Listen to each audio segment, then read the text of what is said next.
My name is Spencer, and for the longest time, I believed I was the luckiest man on earth. I was 30 when I met Ashley, a woman whose laugh could fill a room, whose presence felt larger than life. She wore her hair in loose waves that caught the light just right, and she'd stare at me with eyes that suggested a secret knowledge of life's hidden delights. Our first date lasted 5 hours, marked by spontaneous jokes, philosophical tangents, and a shared slice of strawberry cheesecake. By the end of that evening, I was already picturing a future with her. That was 7 years ago. We were married in a small garden ceremony a year later, surrounded by friends and family, the scent of lilac drifting through the warm afternoon air. Our life at first felt like a dream.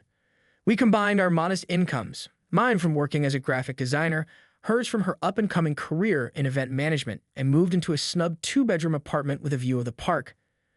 We threw dinner parties with homemade tacos and sweet sangria. We binge-watched detective shows on streaming services, and we planned, in that naive and hopeful way, for an extraordinary future together. But as time went on, Ashley's ambitions in her event management career began to soar. She landed a position at a prestigious boutique agency known for organizing high-profile galas, corporate conferences, and even star-studded fashion events.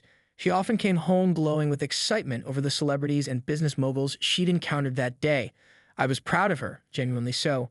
Even as her hours grew longer, I accepted that she was in an industry where forging connections often meant late nights and weekend commitments. We made jokes about it. "You're always out partying, I'm always in pajamas at the computer," I'd say. She'd laugh and wave me off. "You should see the behind-the-scenes drama, Spence.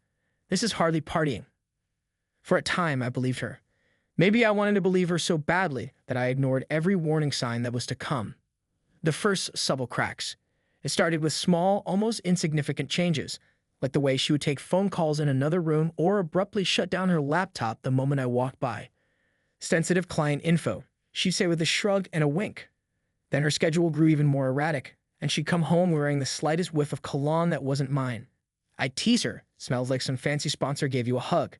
She'd nod vigorously. "Yes, actually." One of the executives insisted on a big goodbye hug. It was awkward, but hey, client relations, right? At first, I saw no reason to doubt her.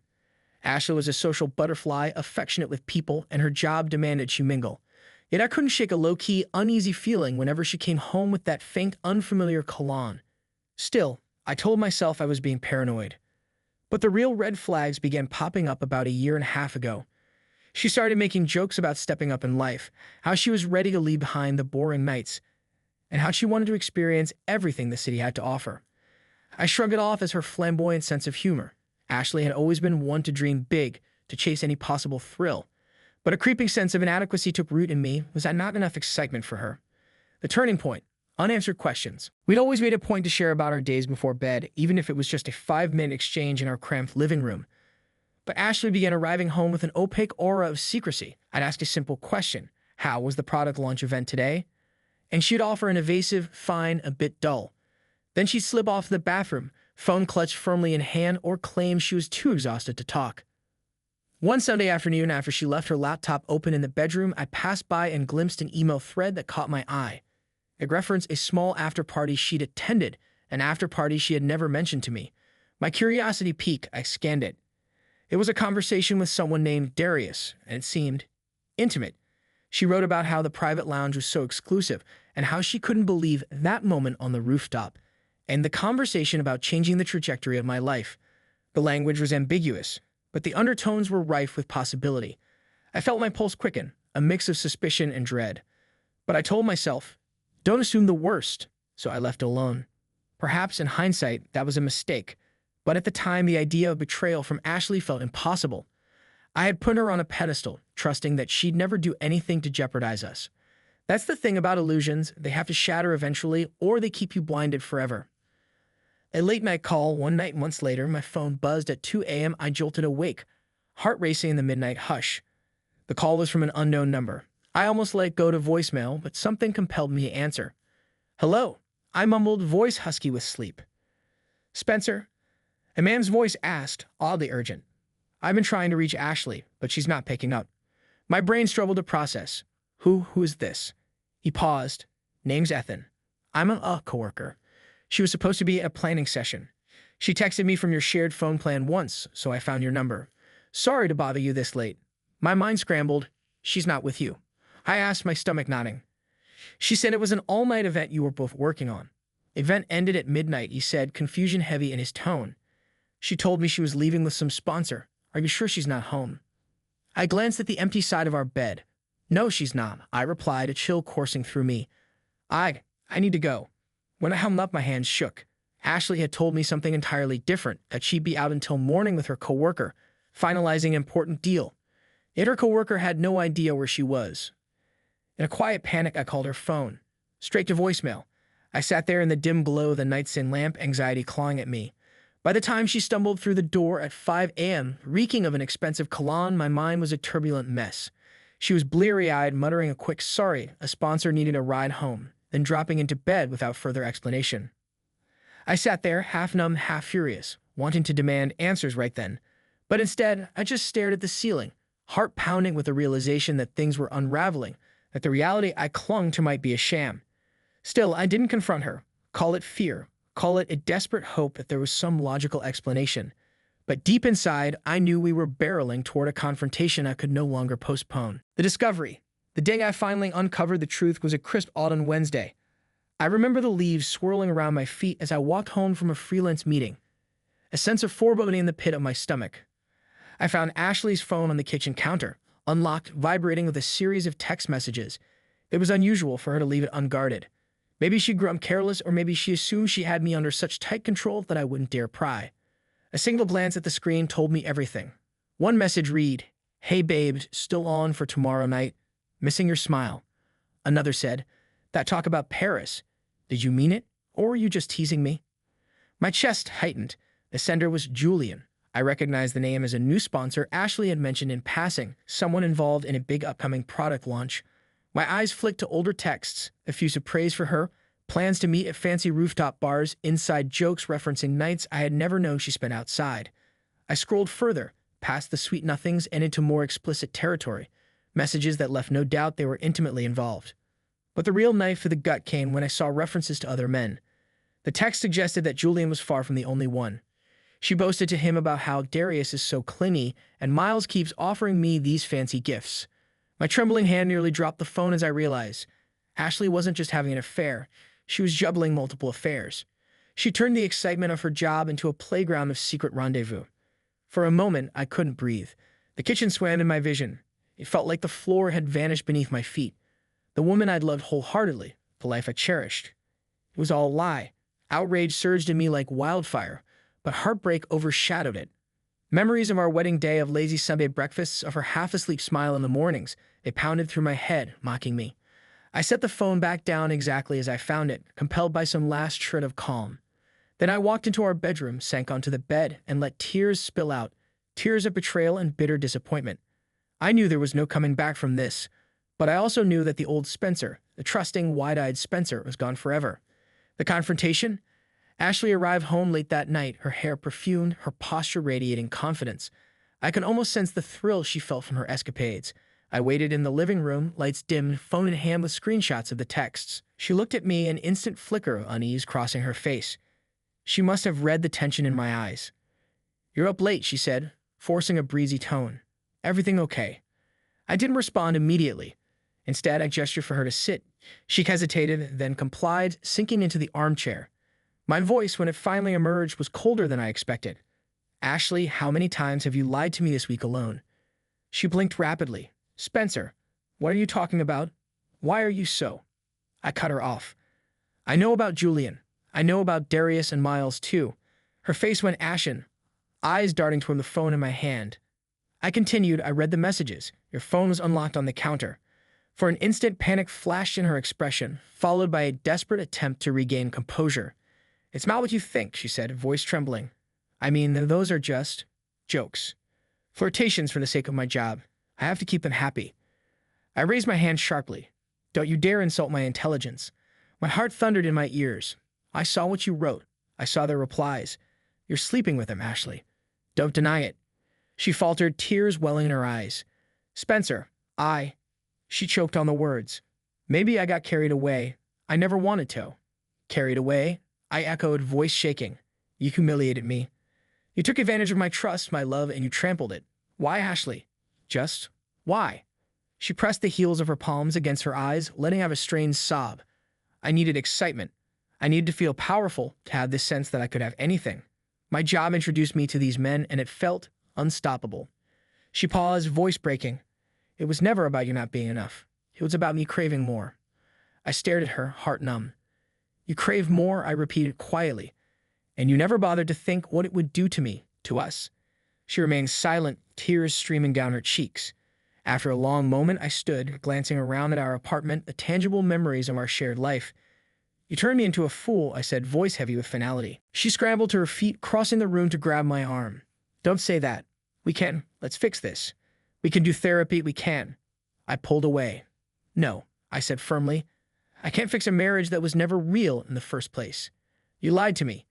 You built this entire second life behind my back. Her sobs grew desperate. I love you, Spencer. I swear I do. I messed up, okay. But can't you at least let me try to make this right? I clenched my jaw, swallowing the lump in my throat. A part of me still loved her, wanted to protect her from her own chaos. But the betrayal was like a poison. There was no ignoring it. I'm done, I said, voice thick with tears. I deserve better than living as your convenient safety net while you do whatever you want.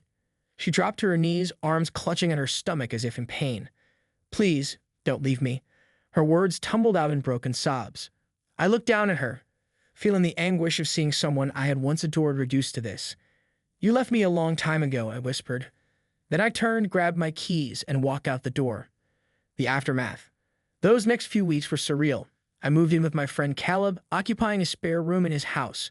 My mind swung between utter heartbreak and dull acceptance. Some days I felt suffocated by the betrayal, rereading the saved screenshots as though subjecting myself to the pain would make it more comprehensible. Other days I wanted to block it all out, pretend it had never happened. But reality never let me. Ashley blew up my phone with texts and voicemails, some filled with apologies, others with anger. I rarely answered. And yet, ironically, a small seed of relief began to sprout in me once the shock subsided. The illusions, the friction of not knowing the truth were gone. As painful as it was, knowledge offered a kind of freedom. I began reflecting on the months, no years of subtle neglect, the way I'd let my self-worth be chipped away by her thirst for excitement. I realized just how lonely I had been in that marriage, ironically enough. I filed for divorce a month later. My lawyer guided me through the process from dividing our modest assets to negotiating spousal support. Ashley attempted to fight it at first, swearing she'd change, promising she'd never see those men again. But eventually, even she recognized the futility. She'd lost her moral standing, and I had no interest in reconsidering.